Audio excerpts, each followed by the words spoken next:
Lovely to see you all. So myself, Caroline and Dymphna run 3 services here at Merton Mencap. Myself and Caroline are here to support carers, and Dymphna to support your cared for person. So we're going to talk a little bit about what we do and how we can help. So to start with, perhaps we could bring up the presentation, please.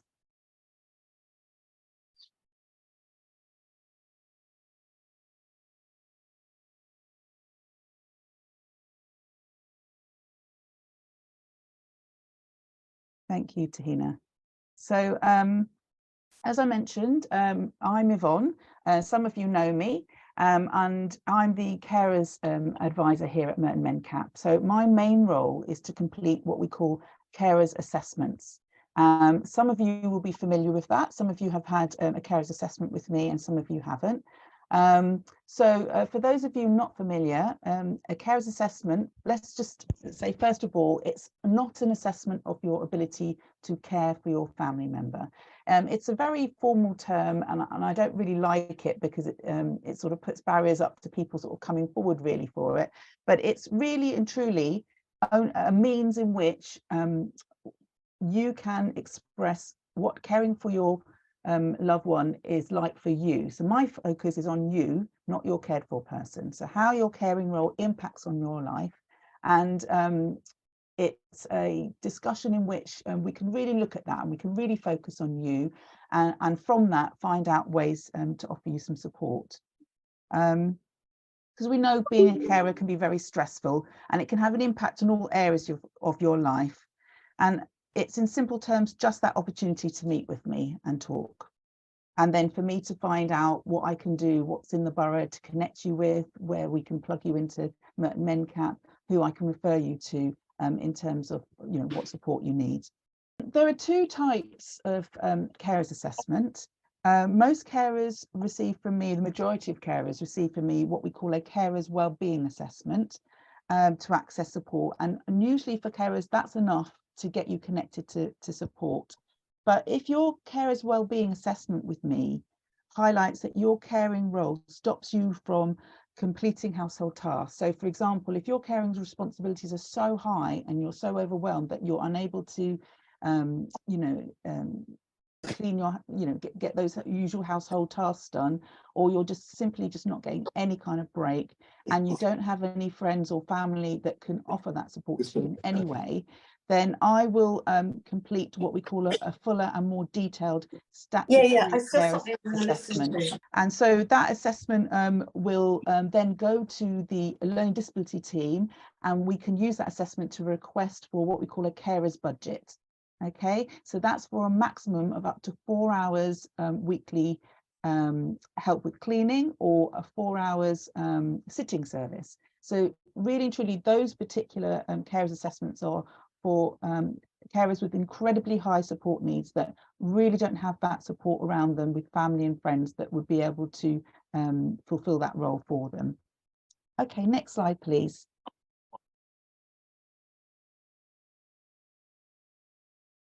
So who can have a carers assessment?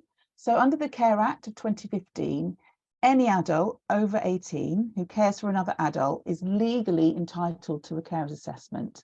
So that's caring for an adult with a learning disability and or autism.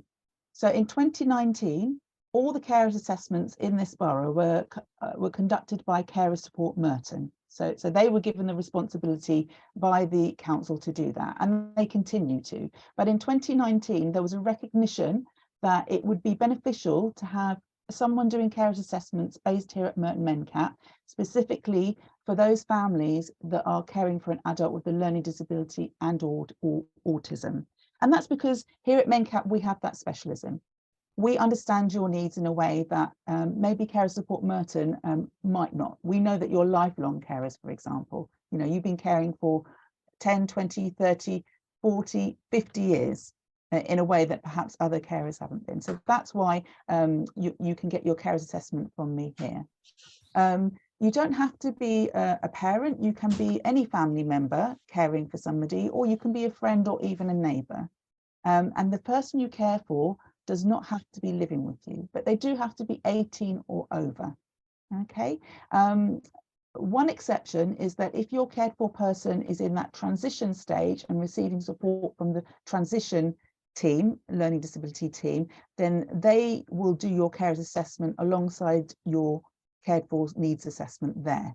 But anything other than that, I'm the person to come to. And you can receive a carers assessment if you're performing any kind of caring role. You could be providing practical support and emotional support, but you could be just advocating for somebody, you know, going with them to speak to the job centre, or offering them emotional support, but from afar. But if they have a learning disability and or autism and you're providing any kind of caring support, then you can have a carers assessment. You'd be really surprised to hear the amount of people that don't recognise that they're carers. I did a carers assessment recently where a mum supporting her learning disabled daughter who has a son, so she was supporting him as well. She didn't recognise that she was a carer. So you know, it's really important that people come forward and recognise that. So you can then access support and the services that you're entitled to. Next slide, please.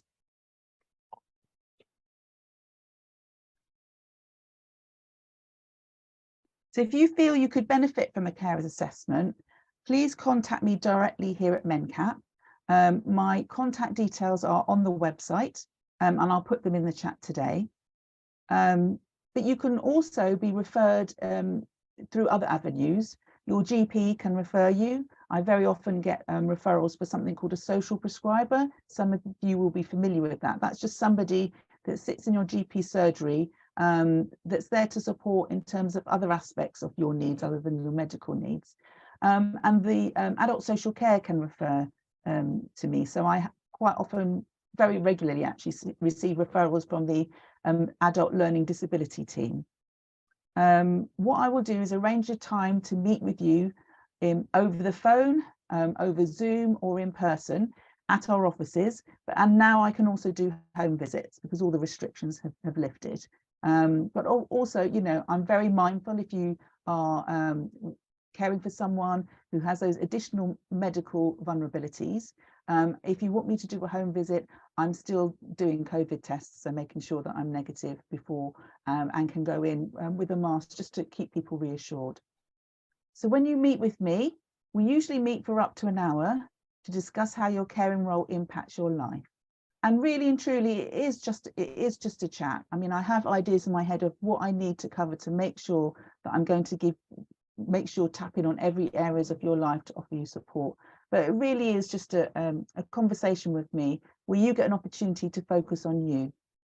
Because I know as carers, you're always prioritising your cared for person's needs over yourselves. I see it time and time again. So it's an opportunity to have a chat with me to talk about you. You know, it could be that some people are finding it just difficult to cope with their caring role. Sometimes as we all get older and we've got very high physical caring responsibilities, that could be becoming difficult. We're in a cost of living crisis at the moment, so finances are an issue for everybody. You know, in terms of emotional well-being, carers are consistently under high levels of stress. So these are the things, and connecting with others, these are the things that, you know, we would have a chat about, and I will then think about how to support you with. Next slide, please.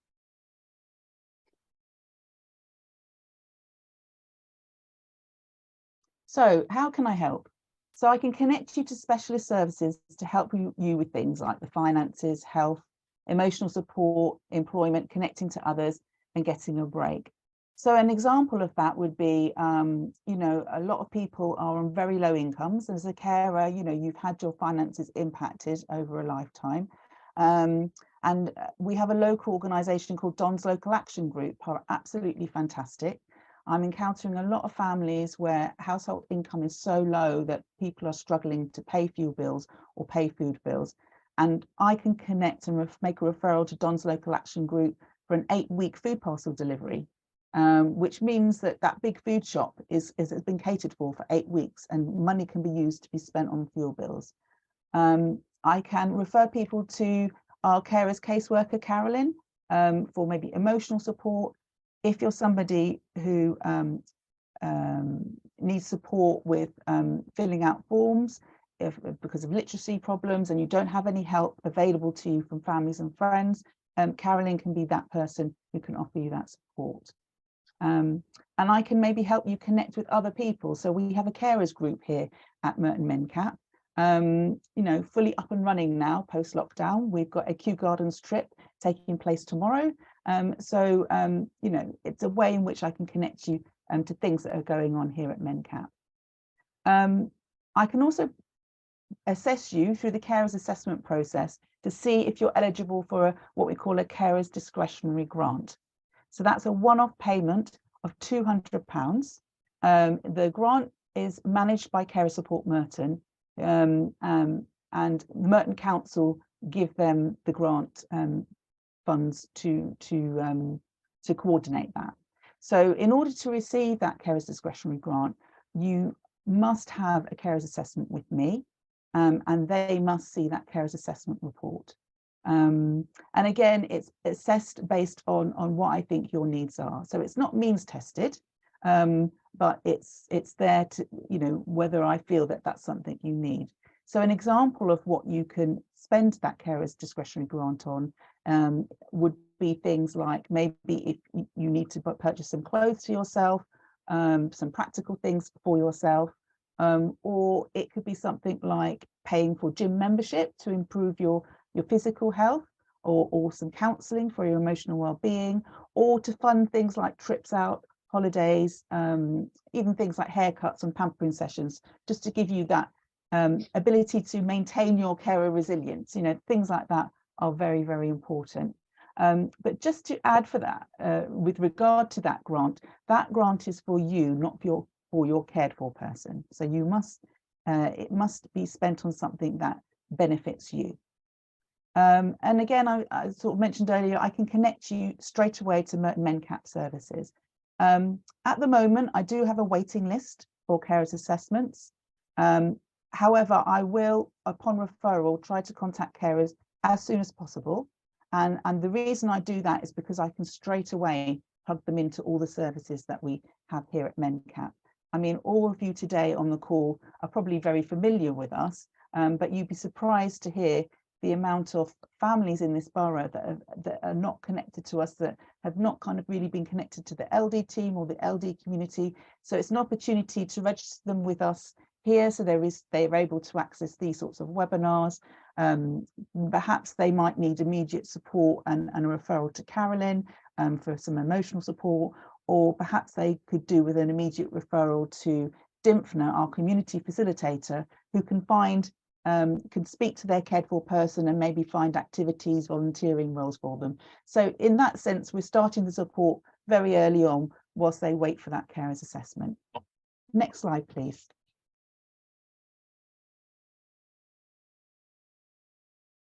Okay, so as part of the carers assessment, I will be checking out with you what your emergency plan is. So you're as carers, you play a very, very important role, and you're usually the sort of that person that's keeping the wheels turning in your household. So in emergency, if something happened to you, for example, I always say, like all of us, if you do something just very simple, like, I don't know, trip over a paving slab and you break your ankle, who's going to be there for your cared for person? What's the plan? So I'm always exploring that with carers to see, you know, what their plans are. Have they spoken to family members? Is there a contingency plan if you're out of action? And one thing you can do is complete what we call an emergency plan. It's a voluntary thing, it's not a requirement, but it just means that you've got that plan in place, and it's a reassuring tool. It's something that's been devised by Carer Support Merton, and if you want to access it, you can go to Carer Support Merton website, and you can download it from there, or I can send you a link to download. So it's a form, it's a digital form that you can complete. So to create your emergency plan, you're going to need to know the name, address, and any other contact details of the person you care for. Emergency contact details of people who can provide replacement care. So for the first part, that will be partners, family members, friends, and then anything formal that you've got in addition to that. For example, your cared for person might be receiving respite from All Saints, which who are going to talk to us a bit later, or your cared for person might have an allocated social worker, or you will have a duty number. You know, I always say to people, make sure you have the telephone number for first response adult social care. And any medication the person is taking. You'll need to also know any ongoing treatment they need, and their support, mobility and communication needs. And that's all going to go into the emergency plan. Next slide, please. So when you put your plan together, take your time to do this and make sure your emergency contacts are aware that you've added them and their details are correct. So this is a document that you're going to have on file for yourself, but you'll also, once completed, share with all those contacts. Keep it somewhere safe and somewhere where it can be found in an emergency. As I say, I always advise people to share, once you've written it, to share that with those emergency contacts, family, friends, and even you can log it with the adult learning disability team if your cared for person is allocated. In fact, we positively encourage that because it just means everybody's on the same page. Everyone knows exactly what to do, exactly who to call if you were suddenly sort of out of the picture. If the person you care for needs specific medication, make sure you write it on the plan where this is kept and attach a prescription list if possible. And let your GP know you are a carer and that you have an emergency plan at home. Give a copy of your plan to all of your emergency contacts that I've mentioned already. And if the person you care for has a social worker, give them a copy. And it's even things like if you have pets, please think about alternative arrangements for them. You know, many carers are caring for their loved one on their own as sole carers, and maybe we'll have a dog or a couple of dogs or cats, you know. So make sure that's in the plan as well.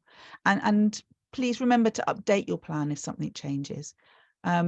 You know, an emergency plan is something that I do when I revisit and sort of maybe speak to carers post their carers assessment. I sometimes check out, you know, have you had a chance to look at it? And, you know, I really appreciate that you're all incredibly busy and quite overwhelmed with everything that you have to do. And what I find is this is the task that kind of falls off the radar, but it's really, really important, and it's just reassuring to you and for your cared for person and family around you that that's all in place. Next slide, please, Tahina. So I think I've already mentioned this, but where can you get a copy of an emergency plan? If you go onto the Carers Support Merton website, you can download the template from there. They have a page on it. So I think if you just go in and put emergency plan in their search engine, it will come up, and there'll be a link to it and a link to guidance as well. But I have the link, so you can just simply contact me if you want that.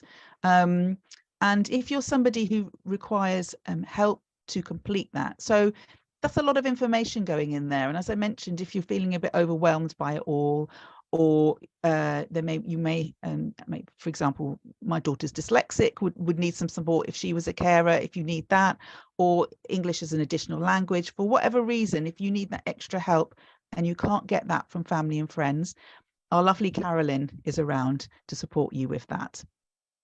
Next slide, please. So I was just going to give you a quick example of sort of the kind of support that I've given to carers. I've been able to provide to a carer following a carer's assessment appointment with me, and I've just changed their names to keep people anonymous. So I supported and completed a carer's assessment with someone called Sarah, and she's mum to Jack, and Sarah is Jack's main carer, and they live together. Jack is in his 20s with high functioning autism, and Sarah is in her mid-60s. And through her carers assessment with me, so I was able to provide Sarah with a £200 grant, which funded trips away from the family home. And this helped her lower levels of stress. She was really, really stressed. She's on her own as a sole carer. And it just meant she managed to get away from Merton and have a bit of a break. I referred Sarah and her son to our community facilitator, who was able to locate activities that would help him form friendships, because this is something that's quite a big worry for carers of adults with high functioning autism, that they're quite isolated. And I advised her to encourage her son to receive counselling support from Merton Uplift to manage his low mood. Sarah is on a very low income, so I put her in touch with our Merton Welfare Benefit Service for a welfare benefit check. And since I've done that carers assessment with Sarah, we also aware of another service through Citizens Advice. They're a fast track service for carers, so I can refer you to them, they will do a welfare benefit check, or look at anything with regard to finances. And in our experience at the moment, people are getting appointments within 1 to 2 weeks, which is pretty good going for Citizens Advice. So Sarah was really struggling to pay her rising fuel bills, which is an increasingly common concern for many families right now. So I arranged for Sarah to receive that 8-week food parcel delivery service from Don's local action group, which I mentioned earlier. And it meant that the money that was saved from that allowed Sarah to redirect funds to pay outstanding fuel bills. I put her in touch with Wimbledon Guild's energy saving service, the Warm and Well project, and connected her to DWP's disability advisor, who was able to support Jack with his application for universal credit. He wasn't getting all the benefits he was entitled to. And once he received that had an impact on the whole household income, because some of that would go towards, Sarah, because Sarah was financially supporting him. So in this case, Sarah was dyslexic and she struggled to complete forms herself. So I was able to connect her with Carolyn, who helped her complete the emergency plan form, which I've just mentioned. Okay, next slide, please. Thank you.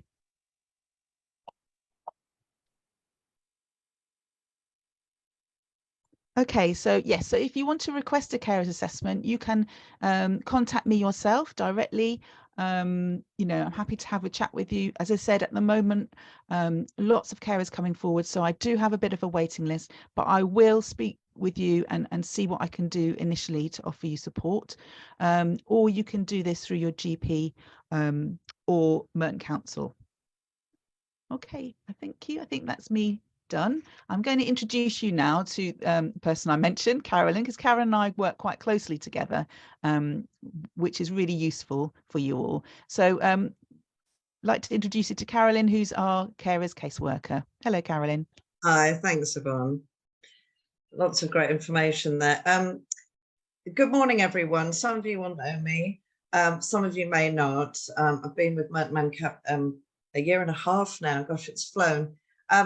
I'm the Merton Mencap Learning Disability Carers caseworker. And I've got a very, very clear goal, which is to improve carers' lives, people who look after adults with learning disabilities and or autism. And it's been, a particularly difficult time, hasn't it? We're kind of clouding through the pandemic, although it's still got its repercussions, and then along comes the cost of living crisis, as Yvonne mentioned. So it's been a really, really testing time for everyone, particularly carers. So it's great that we have my role set up to support. We do care about what families have been and continue to go through at Merton Mencap. So we're lucky to have an advisory service to support all areas. My service has been set up to improve the lives of carers. So like Yvonne, I support them. Firstly, I provide a confidential listening ear, because it really is difficult, and a lot of carers are doing it on their own. And secondly, by offering more specific support at a particular time of need. So I shall give you some examples in a moment of that. A lot of carers we're finding are feeling isolated, or as Yvonne said, circumstances change and they can't cope with their caring demands, or their son or daughter may be going through a particularly difficult time, making their role challenging. And as I said again, I provide a listening ear and specific support. I use a lot of interventions to support carers, and I work very closely with Yvonne. Some of my work is very, very hands-on, such as attending a meeting with the Citizen Advice Bureau for someone perhaps who hasn't got English as a first language and explaining things to them. Or I might refer to a more local service for more specialist advice. For example, if someone wants legal support, I don't get involved in that because it's very specific, but I can signpost on to agencies that can. So I try and link carers up with services in the borough. I've also found that communication had broken down quite a lot after the pandemic, and I'm sort of resurrecting links with either social workers or Respite. In fact, Belkis might be interested to know, and Helen, that there was one carer, a really good example. English isn't their first language. The pandemic came. They had quite a lot of nights at All Saints, fantastic provision, but they just hadn't been using it in COVID for obvious reasons, and then they just didn't know how to get it going again. So I was able to contact the social worker. I was able to get help her to get the assessment done, to contact Belkis, to contact the social worker, and now they're enjoying their respite as they should be and getting some little bit of sleep again. So those sorts of things I can help when communication breaks down as well. Sometimes it's no one's fault, just circumstance. As with all of our advisory team, our service is not intended to be longer term, but to support people through a particular hurdle or activity at a point in time. I try to enable them then to be able to access and fill in forms as much as they can themselves afterwards. Meetings for my carers caseworker service, like Yvonne, can take place over the phone, by a video. A lot of people now are coming in. I tend to book the room and Chaucer Centre on a Thursday, and people are coming into me where they can. If they've got mobility problems, sometimes I pick them up somewhere for that to help, or I can come to people's homes, and like Yvonne, always testing for COVID beforehand, and taking every precaution possible. But it's really nice to actually come to the home sometimes and meet the cared for people as well.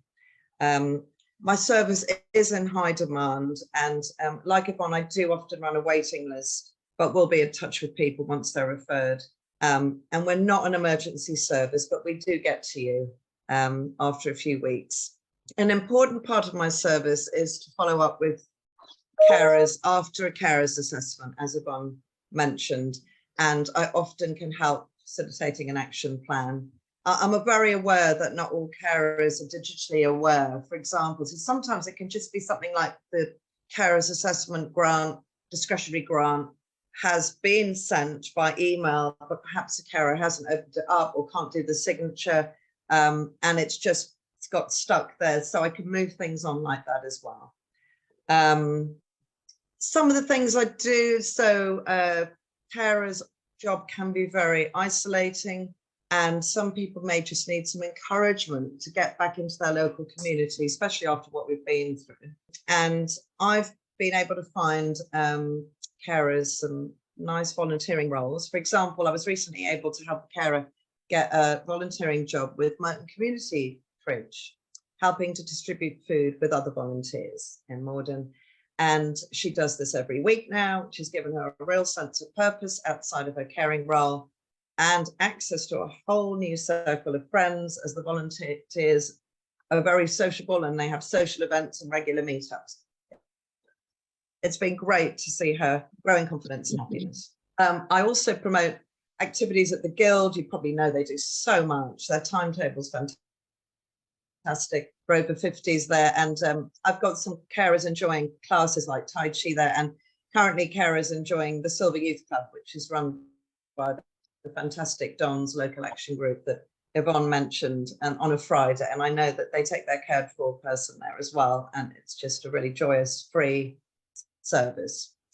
So I signpost to places like that too. Sometimes I saw small grants for families, a much needed service that Wimbledon Guild run.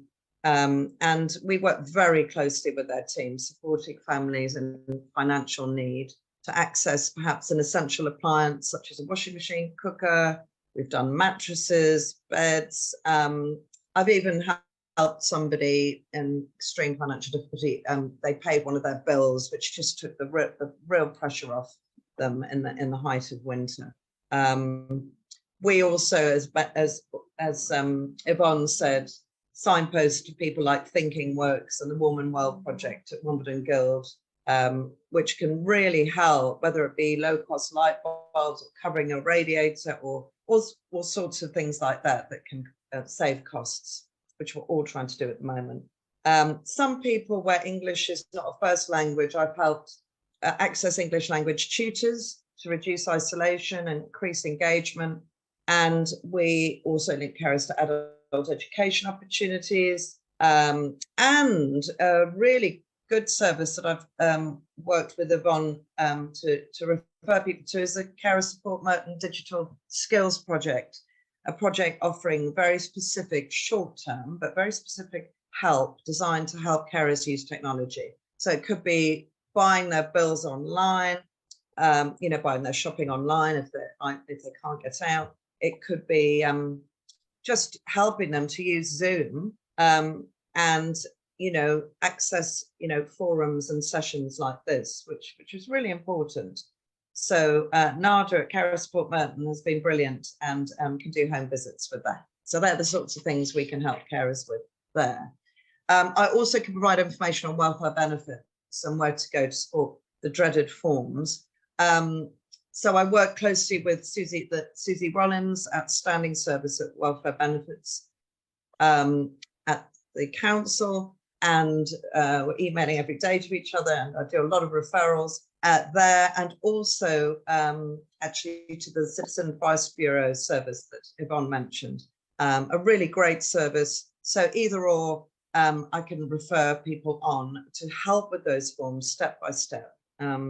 As I say, they can be daunting. And there are even people who can help with appeals and tribunals. So there are specialist workers at the CAB that can help with if you've had something rejected, like PIP, for example, because it can be very daunting at that point, and they can help you. I also direct people to the local welfare support scheme with regards to, I've had a couple of people who had emergencies and they really couldn't afford a fridge, I think it was at the time, to store medication. And in those sorts of urgent emergency situations, I was able to get her a fridge very quickly through the Welfare Benefits Grant Service.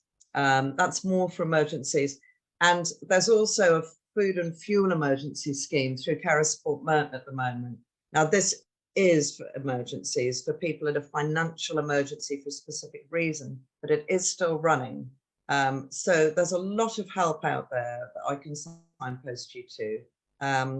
I liaise very closely with social workers on the learning disability team and also Carer Support Merton, as does Yvonne. And we also receive referrals from their teams. But don't forget, you can self-refer to me as well. More on that in a minute. Other ways I support families is by trying to encourage them to think ahead. I'm a carer and it can be very difficult to do that. Oh, I'll do that tomorrow. Oh, I'll do that next year. But it's a really important thing to do, to think ahead for their cared for person. And this may involve signposting to legal specialists. We've had our own workshops on this, and to learn more about areas such as deputyship, power of attorney, or just simply to help carers fill in forms. I can help them with emergency plans that Yvonne mentioned. And I have referred people when the hospital passports have been out of date to the nurses at the learning disability team, who can also then come and visit and update those. But going back to thinking ahead, it might be that I'm signposting people to think about residential care or supported living for their cared for son or daughters. It's hard to think about topics like this, but it's always a great relief once plans are in place. And I want to say that we've got a Thinking Ahead presentation by Christine Towers, who's excellent, from Together Matters, on Friday, the 14th of July. So please do look out for this and register, as it's a really important topic for carers and their families. She'll be covering support as people grow older. So do register your place. Next slide, please. Thanks, Tahina. My support is very varied, but I have also, I just want to give some other examples. I've referred lots of people to Mountain Uplift, to do a great support for mental well-being in the form of free online workshops, telephone Zooms, and free face-to-face counselling. So I can do that referral, or you can refer yourself. They also do wellbeing workshops that I often recommend to carers, and they do mindful walks in Morden Hall Park as well. They're doing great work in the borough, so I can refer you on.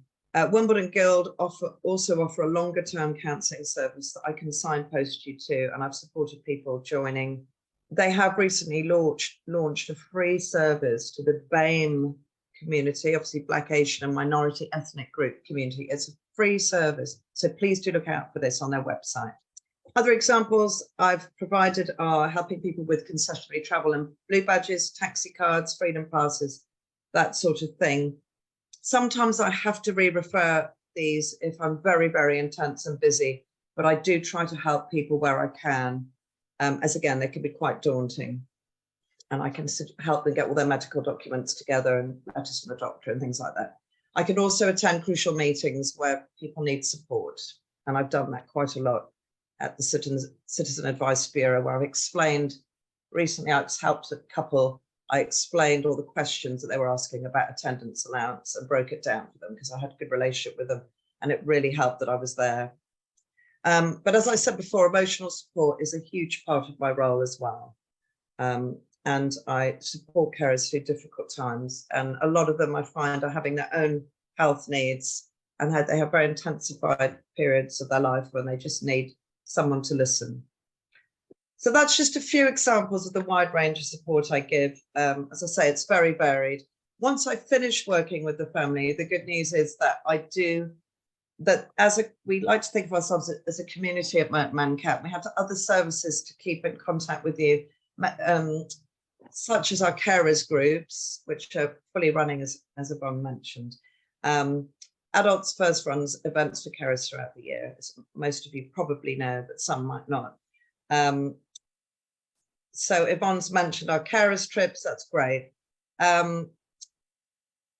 On grants, I just wanted to say that we work very closely with the Guild, as I mentioned, and other charities. The wonderful Wimbledon District Nursing and Midwifery Benevolent Society, bit of a mouthful, also work very closely with us at the Guild. And if there's a bigger item that somebody wants, sometimes I split the application to them and the Guild and maybe another charity, and then they can all part fund a bigger item. So we're working really hard to try and help people get essential things. We also work with people like the Family Fund nationally as well. I've got people laptops, phones and things through them under Your Opportunity, which is a new pot of money that they found for 18 to 24-year-olds. So lots and lots of opportunities to support with grants, and I can help with the form filling. You can refer yourself to Wimbledon Guild, but with the carers discretionary grant, do remember that can only be applied for through a carers assessment with my colleague Yvonne, who was speaking earlier. Regarding referrals to my service, on the next slide, there is some good news. There are no complicated forms, you'll be glad to hear. You can refer yourself by messaging me through the ManCap website, or by just phoning or emailing me directly. I'll pop these into the chat as well now, these contact details. Thank you for listening. I will now introduce Dymphna Graham, who will tell you all about her service as the Merton ManCap Community Facilitator. I often make referrals to Dymphna when carers tell me that their cared for person needs support. We found that many adults with LD and autism are finding it difficult to access services in the community. So we're really pleased that our advisory service can support them out of their isolation with person-centred support. From the lovely Dymphna. Over to you, Dymphna. Thank you, Carolyn. Thank you. Thanks. Good morning, everyone. Yes, so my name's Dymphna. I'm the community facilitator for Merton MenCap. I also, like Carolyn, have been working with MenCap for about 1.5 years as well. So not new, not like I used to say I'm fairly new. I've been here for a while now. So as you heard from Yvonne and Carolyn, we work fairly closely together. Yvonne and Carolyn, with the carer, they refer their cared for to me, or sometimes when I see the cared for, I also refer the families and the parents or the carer back to Yvonne or Carolyn for support. So my role is I support adults with learning disabilities and or autism, aged over 18, with all various ages who live in Merton. What I do is I identify their needs and goals. I support them to consider their ambitions and their life goals, to solve any problems that they have and live as independently as possible. So what I do is I develop a support person-centered plan to promote their independence and their well-being. I support them to make their choices and develop their skills and access further education or training or employment, paid or voluntary. So what I do is normally I contact them or their carers, families, parents, and invite them in to the Chaucer Centre. Sometimes that doesn't happen. Sometimes it's easier over the phone because sometimes it's time, maybe not be able to. Sometimes it's just the cared for that comes in to see me, but a lot of the time it's with the carer. Okay, how the service works. It's either self-referrals or an agency referral for a GP, social prescriber. And I said Yvonne or Karen as well, or through Merton MenCap itself. And as I said, I triage them. I find out what they're interested in, find out a bit about their life, their conditions, where they are at this point in their life, what they want. And I help them to access support at the time, which is the time that they need. I find, as Carol has mentioned, and also Yvonne, since the pandemic, a lot of families have felt isolated, and especially the cared for has particularly felt isolated.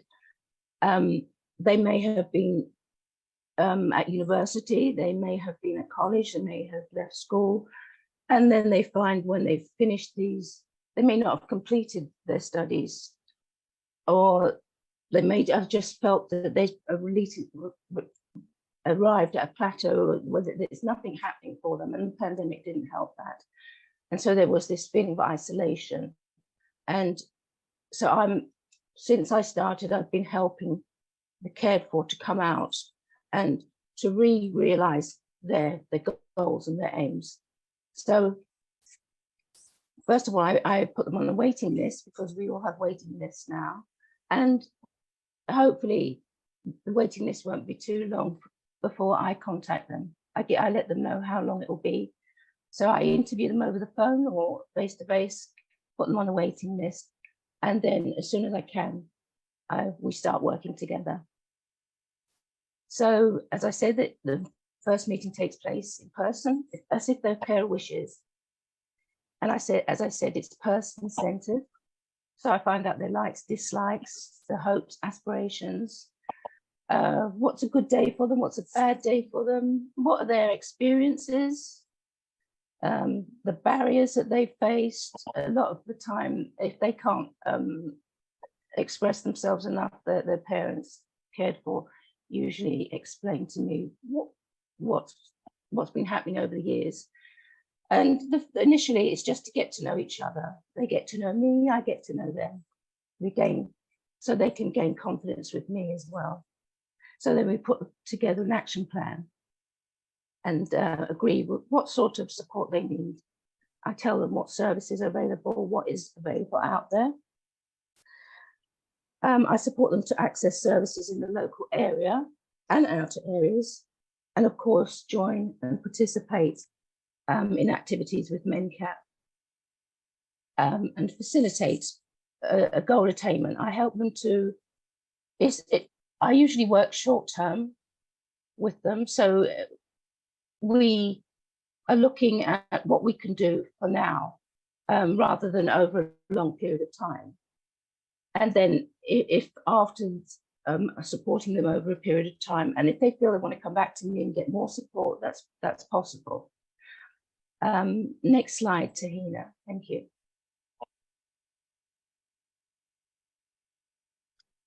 Right, so the type of support that I give, I help them to connect to the community.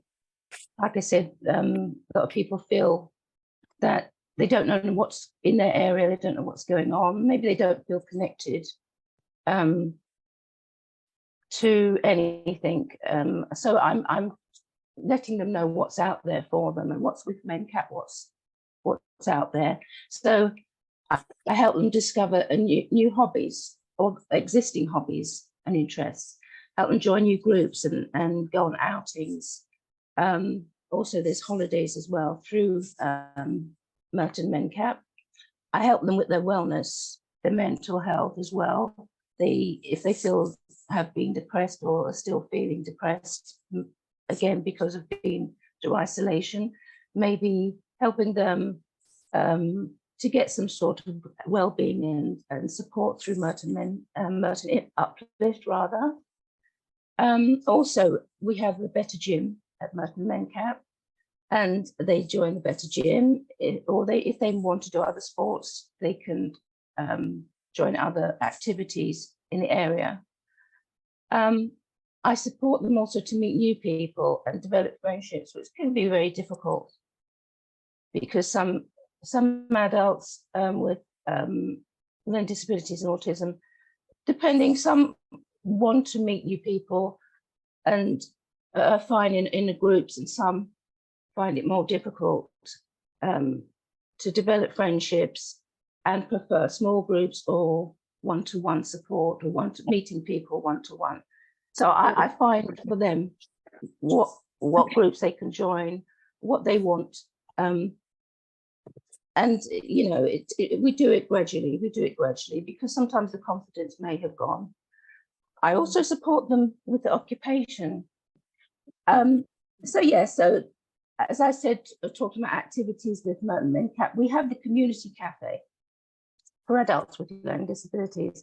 And this cafe offers vocational training where they can learn new life skills, and it helps to build their confidence.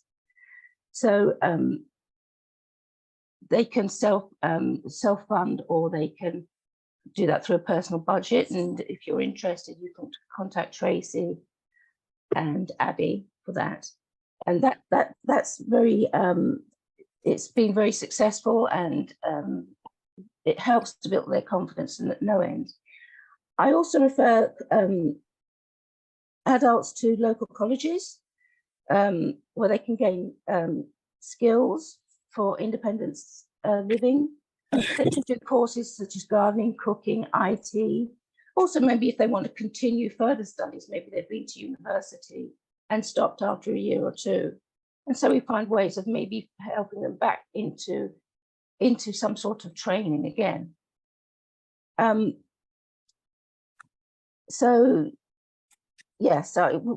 again, it's a gradual thing. It's at first meeting the adults, maybe they're not sure what they want to do. So it's over a period of time. So I offer a listening ear, and we not just discuss studying or activities. Maybe they have their own problems or difficulties, and as I said, sometimes they may be referred to Merton Uplift, or even just talking to me, and just they feel once they've spoken and said what they want to do, it sort of frees them up, and they feel that, oh yes, I can do this, and yes, I can do that. And you just offer what's out there. Sometimes I've helped them go to college. I've attended college with them, helped them to enroll, and it gives them confidence. Perhaps it helps them also. We also offer travel training at Merton Mencap. I've gone with them, gone through the journey with them as well. And so I'm there to help initially, to help them overcome these barriers. I've also supported recently 2 adults into voluntary work with Don's local team, which we have mentioned already. A young lady is working in Wimbledon, and a guy is also working in the background, helping storage and different things, and helping collecting food and parcels. And they're very happy. They've only started recently. And also a young guy, sorry, got a dry throat here. And also I've recently helped a young guy to volunteer with Scope. So I'm in contact with all these different organisations as well, so which is good, which is known to Merton Mencap. I've made referrals also if adults are interested in employment. Sometimes they just want to do voluntary work, which is fine. But if they want to get some work experience also, I can refer them to Merton Employment Team for employment. I recently referred a young lady to start placement with Project Search. And in the past, referrals have been made to Project Search, which have been very successful. Project Search, this is a 9-month training employment scheme for adults, and it's from 18 to 24, age 24, with learning disabilities. And it provides training in employment and independent living skills, and it helps young adults with the transition from school to adult working life. So obviously the benefits are the confidence building and to learn new skills and to meet people. Next slide, Tahina.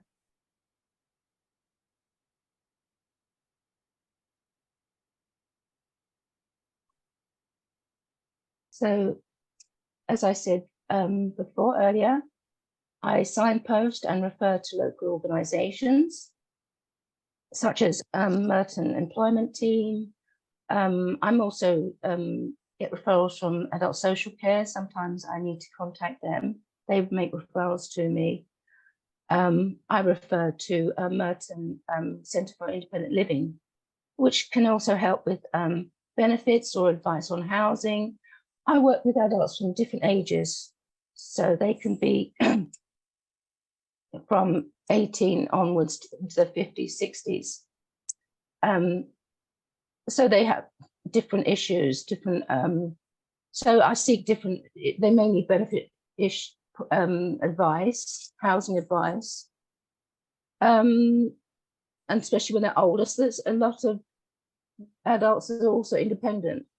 They may not have a carer, and they may have fallen through the net where they have been on their own for a long time and maybe only recently been assessed. I've recently spoken to someone that has only been assessed in 2020, and since then, that's by the GP. She didn't know that she had ASD, and ADHD. She didn't know, and she's been struggling for a really long time. And she went to the GP. Her auntie brought her, and she discovered that. So there's people out there, as you know, that have been only assessed recently, who have had to deal with their conditions and not knowing which way to turn, and also the carers not knowing that they are actual carers and what they're entitled to do. So I signpost them or refer them to out of scope support, counselling, Merton Uplift, specialist advice, financial advice, legal advice. Sometimes I go back to Carolyn or Yvonne, where they can support them with assessments or Whereas, for example, Carolyn, she can help give emotional support, practical support, she also knows where to signpost or where they need to go. Also longer term support, example, a job coach. So again, back to Merton employment team, or even the job centre. At the job centre, they have disability advisors, so they can also help as well. I supported someone recently, and he's in his 50s, and he hasn't been getting much support at all. He's being told just to go and sign on, go to the job centre and claim universal credit. He has difficulty in reading forms. He doesn't have a laptop. He doesn't know how to get on to everything's online, and he was struggling. And I explained to him that there's disability advisors at the job centres. So if you're struggling, you can ask for these things. So people are learning from us what to do, and also we're learning also what is out there. Also advocacy for grievance or complaints. Advocacy, there doesn't tend to be a lot of advocacy organisations in Merton. It tends to be other areas of London. But we can find ways, and also there are support groups for adults with autism. So there are avenues, there are support groups out there. Next slide, Tahini. So yes, so I think I've covered most things. And so if you want to contact me, you can self-refer, you can go on the website and see my details there. You can phone or send me an email. And also I get referrals through the GPs, social prescribers and Merton Council. So if you're interested, if you're cared for, is feeling isolated, which a lot of them are, I'm here. And the benefits of what we do, or what I do, is confidence building and helping them to learn new skills and meet people. It also is really positive for the families and carers, as they also feel that a huge weight is lifted off their shoulders when they see they're cared for, enjoying their lives again. And that's my role, to get them out of isolation. It could be voluntary work, it could be just a little activity, gardening, maybe they're interested in that, maybe cooking, learning new skills, it depends. So yeah, I think I've covered everything. So thank you everyone for listening. Thank you very much, for having us, Vibrance, on your meeting. And then I hope that it will be, this is just the beginning, I hope, to take part, in a future one. So, now following the presentation, from MenCap, we are another piece from the puzzle, in turn, what we can give, to the parents, carers, family, and also to the clients. I will put it, if I can label that, our service, as a respite service, we provide, service to the carer, to have that break that they needed, to really, from that day-to-day care, and also, for the client, to really to feel that they are independent, and then they are all grown up. The service, what we are aiming, let's just go for the presentation. You are going to introduce myself, Belkis Seba, and the project manager at Vibrance. And then with me as well is one of the assistant director, Helen Bridget. I will be talking, about what we do, an overview of the service, that Vibrant provide, and then, I will be able, if I can, to answer any question that you have, about our service. Can I have the next slide, please? Okay, that photo is not representing much us, but this is who we are. We go here, Belkis and Helen, and then also, we go our housing manager. That is as well, it play, a quite very important a role, with the service. I wanted to give, before we pass, we as an organization, we are providing respite service for Merton family, in the Paro since 2024. It doesn't mean that the Respite wasn't established, before that, but we as an organization, we took over from that time.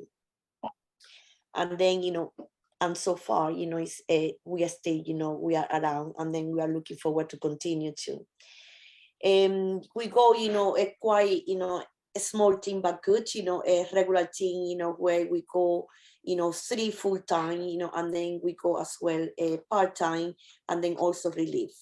I have listed there, the name, that we provide service, there is no limit, it's throughout the year. And then, that we respond, we work in partnership with Merton. We go, we receive any referral from there for new client, assistant client, and any emergency, referral to. Our, Helen Bridget, is our assistant director, and also she oversees the service, when I'm not around. And then we go our housing manager, Heather Tannock, that as well, we have a great, input, into the running of the service. Please, next slide.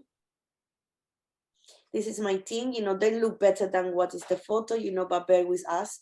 It's a beautiful team that we go, we have there, Karen, Eric, Sola, and Teddy, Tanya, Mary, Charity. Yeah, next slide. Also, is a registered, care service. We are registered with CQC, providing, personal care. For adult with learning disability 18 plus is an adult service. At present, our latest inspection that was last year, we are rated with good. We work in partnership with Merton, and then and then all our referrals that are coming from the learning disability a team based in Merton. We provide service for all residents in Merton. However, sometimes our service has been asked provide the same service for neighbor borough. We have provided as well service for clients that they are not in the borough. The service is up to we can care up to 6 people at the time, and then we cover a wide range of learning disability, obviously as well as including autism. We as well provide support for people with physical disability. The service is quite well equipped, with the equipment that we need, to accommodate, the profound, learning disability, and also, with the health condition. We are a service, center. We try our best, and when we to identify, and then to meet, the client's need, and then also, a center person, approach, is used at all the time. Next slide. Next. Oh, sorry. No. Okay, can you hear me? I've changed to the next slide. Yeah, the next one, please.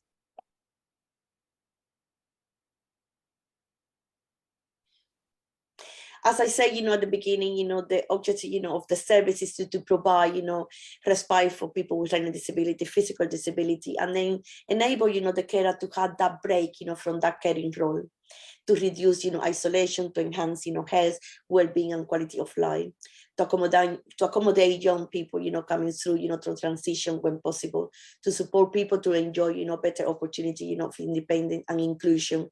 The service is required, is a person center, and the service use to meet the service user, client I call sometimes social and health and well-being. Next. We are a bungalow, we are based, it's quite large bungalow, and we are in Old Saint Row, we go quite large, from parking for the facility, we go 6 bedroom, in each wing, contains self-contained, 3 bedroom with all the, facility that, like, washing facility, bathroom, wet room. We go, all the bedroom, they are fitted with wardrobe, there is a television, Wi-Fi, a facility, wardrobe, fitted wardrobe, bedside cabinet. And, and then for the one that with physical disability, we as well provide, we go rooms that then provide, ceiling hoist. There are various toilets, we go around 4, we, on the bungalow, wet room, shower room, and also bathroom for the one that, that they wanted to use. We have a laundry facility, we have an office, too. And then there is several communal areas like the living room and also the dining room. Next slide, please. Okay, go back. Okay, this was the talking about other facility. We go quite bright, a large, dining room. We go a sensory floor, for that is really very popular with all the clients, and also I have to say even the staff. We have a garden, quite large, a front and back. There is a dining room with additional, setting is another communal area with the TV, computer, that for the clients. We have, a kitchen, quite not that great, it's been big, but I have all the necessary, what we needed. We have a wheelchair, accessible, for wheelchair, and then for them to be involved, in the food preparation and cooking. Next. You can see a little bit, there, this is the dining room, the first picture, it's, we really, we like colors, as you can see, that is really as well increase the mood of our client and also the staff. That is our kitchen, and then we go that, accessible, wardrobe, for wheelchair user. You can see the dining room is another area, we got the computer there, for the client, if they wanted to use it. And then this is roughly, an idea how is the bedroom. This bedroom that I'm showing there, we have, a profile bed, and also, ceiling hoist, for the one that then use it. We go a couple of rooms that we don't have the ceiling track, because it's again, we cater for a quite wide spectrum of clients, with different disability. There are some of them that is a bit intimidated to see that equipment, hanging on the ceiling. So for those, we provide, the 2 rooms that we have it. Yeah. Next. Again, a little bit of flavor, this is the side, a wet room, I will say, in face-to-face, it's better, the picture, just for you to have. For people with physical disability, we don't, we got the shower trolley that will not exclude. That shower trolley can be converted in a bath. So still they can have, the test of having a bath, which is very popular. They like it, and again, this kind of, bath, we convert it's like a sensory bath for them. We got the west room, a special, and then we'll share use a toilet, the instead of the space on those, washing facility, it's really, we don't have any problem. Yeah, it will be, wheelchair user, people with using walking aid like a Zimmer frame, walking stick, different aid. It just is not a problem. Yeah. Next, yeah. I wanted to give a little bit of test, how we work, everything, we've been talking, the previous presentation is everything is based on assessment. It's happened to us as well too. But I wanted to really to make it clear, that for you to have, the carers assessment that was, presented, initially on the meeting, for, I'm talking the assessment that I will be referring is the client assessment, the service user assessment. I need to establish, that what is really, how I can meet the need, of the client, when they are coming to us. Initially, I will be receiving the referral from Merton. When I receive the referral, and then I will be contacting the family, and the first thing that I do is just, invite the family to come over and then to see the service. It's very important really to see where we are located, what we can offer, just to really to have that flavor, and then that, to really, how is the service, with that first visit, it's really, I will say it's essential, for the carer, for the family, and then as well, to ease off, any anxiety, any uncertainty, I say, oh my God, because for some of the client, this will be the first time, going away from home, having respite. And then that visit is very important. And then after that visit, I will have, the feedback, from the family. Yeah, just to, the go ahead, in theory will go the next step, it will go for me to carry out, my assessment. My assessment, it will be, that it can be done, at the service, face to face, or I can do a home visit. I wanted to stress this before, again, you don't need, for me to do the assessment, I don't need to have the care of assessment.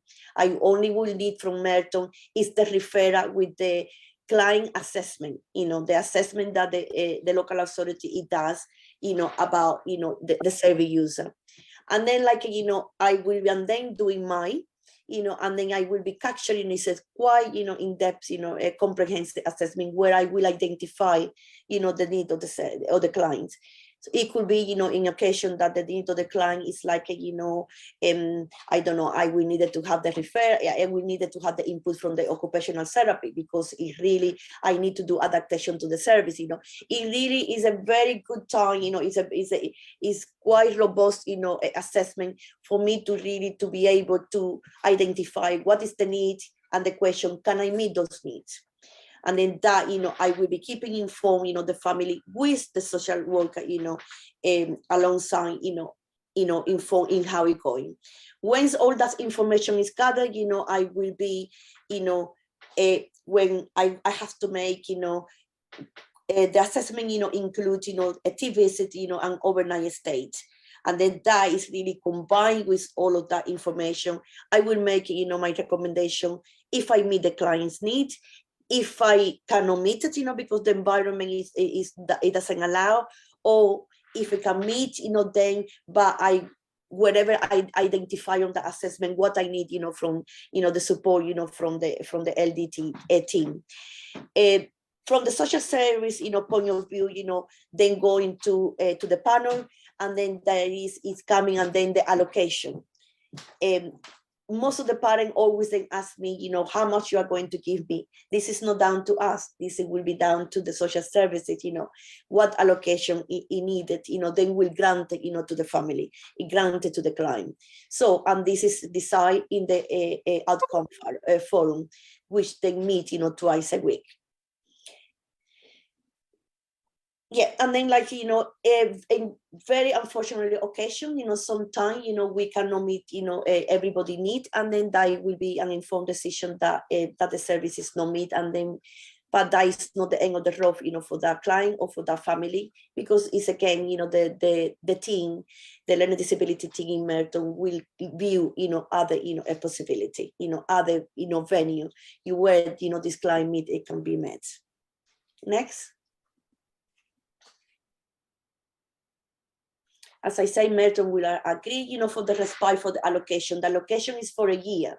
And then people then ask, what does that mean, Berkey, a year? It's from the day that I started using the service. Let's see, we started today, and then, for the, 12 months, into that. The allocation, I can give you a little bit of test of the allocation. The allocation could be from 14.9, 24.9, 36.9, 45.9, and then, onward. And then it's just, again, this is not something that we decide. When you start using the allocation, we will record, every time that you come. I need to have a control, how, not how you use the allocation, I need to really, we record it just to really for you to be within, the allocation, what it has been granted. Brian submit, we submit, a monthly return, to Merton, and then this is used, it's being monitored. From that report, is as well, it's have embedded, the financial assessment for some of the carer. Some of the family, they might need to pay a contribution, toward the respite, and then there are other that is fully funding, but it's again, that part, is, discussed and then as well assessed, by the local, by the social worker, allocated to the case. Yeah, and it can be used, the booking, how is the booking? It's an adult service. adult service, you know, the carer, they have the control, the client, they have a control when they wanted to use the service. And then it's like, you know, you call the service, and then I look, you know, what is the availability that I call. And then it's always, I say, you know, as soon as you know when you wanted to use the service, make the call, because it's just, it's 6-bed, you know, service is as well, is popular. Sometimes I might not have, you know, the vacancy, you know, the space, you know, when you want it, you know, but I will be able to, you know, to offer you alternative day, but maybe it's not the one, you know, that you want. So if we are marking, you know, some, you know, important, you know, event like a birthday, you know, whatever, you know, please, you know, make sure that you call, you know, in advance. Most of the clients, you know, they use, you know, they really plan it, you know, quite very well, you know, the booking, and then they know, obviously, you know, people, they know when is the birthday, you know, wanting to go on holiday abroad, and then that, you know, that is, then get the booking. You know, there are some of the families so organized that they, you know, they have the allocation, and then they do the booking from the beginning, and then they know what they are doing the whole year. However, you know, you might say, oh, but life is not like that, because life is changing. It's very organic, you know. It doesn't matter, you know, it can be, you know, you can cancel. There is nothing, you know, as far as you cancel, you know, at least 72 hours before, you know, the respite, you know, just to give other family, you know, the opportunity to use that slot, you know, that is not a problem. Merton, I have to say this, you know, and this is something that is really incorporated in the contract, you know, has to, you know, family, they have to bear in mind that sometimes, you know, there are emergency, you know, that is identified, you know, by Merton.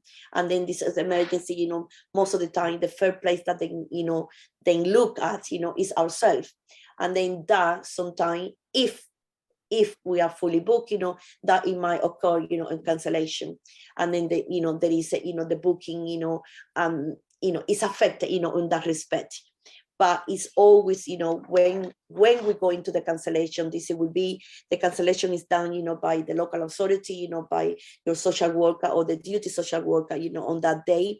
And then we'll explain, you know, the circumstances. You know, you might think, you know, to say, oh my God, but, you know, that was my holiday. We will really look, you know, each individual cases, you know, and then to see what is the possibility, you know, what is the, you know, who is the person that we can cancel. Definitely, we are not going to cancel somebody. I go on my holiday to Australia, and then you are going to be canceled when you've already been given the reassurance, and, you know, yes, go ahead, and the person had the ticket. This will not be the case, you know, but there are family, you know, sometimes we check, you know, all the family, because I always, you know, I have, you know, the feedback, you know, from the family. There are some of them, don't worry, you know, that if you have a cancellation and in the country, you know, and in London and not going anywhere. And then this is really have worked well, you know, with the service, you know, and the family. As I said before, we run 365, you know, a year. We don't stop, you know, and also including, you know, when through pandemic, you know, we never close, you know, we provide our service, you know, throughout, you know, pandemic time. Next, please.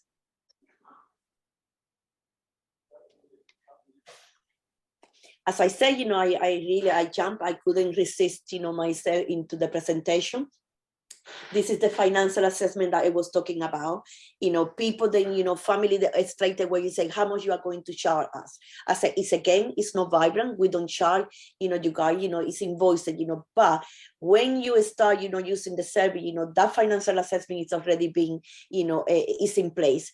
That financial assessment, it will tell them, you know, if you are eligible, you know, to make a contribution, or if it's not, or if it's fully funded by Merton. Yeah, next, please.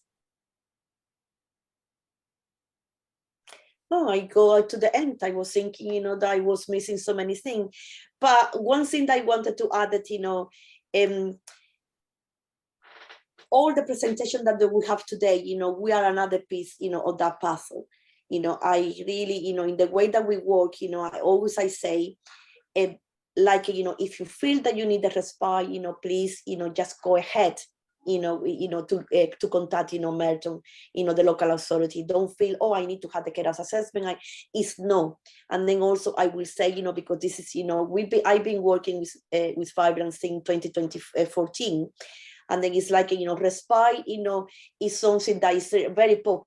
But sometimes, you know, in the way that, you know, we come to respite is when we are in a crisis. let's not wait to crisis, let's just be proactive, let's think, that we as a carer, as a, the role that you do, a parent, then do, family as a carer is hard, and always, that kind of little break, is good, let's prepare it, Respite is really, it gives you the opportunity to many, not only just for you to recover, is as well, for your loved one, to develop a skill, to feel independent, to really to feel, to be away from home. And also, as well, because we promote, independence when they are with us, we enhance whatever skill that they coming with, and also it could be, they might come out and you know what, I love to live independently. I look to have my own place, it really is just it's like a crossing a bridge, it's the beginning, but we really with a lot in the horizon, many opportunity, that perhaps, before using Respite, you might think, my God, I'm getting old, what I'm going to do, and then it's really, sometimes I have seen many transition, and not just, saying for to say, many transition, it have been happen, clients coming to us, and then now this day they are really flourishing, in the community, living independent in different, setting a scheme, supporting living accommodation, and then having a job, like I say, let's plan it, and then that, because there is a benefit, I can talk here the whole morning, but I know that we are limited, on that. And then this is us, any question?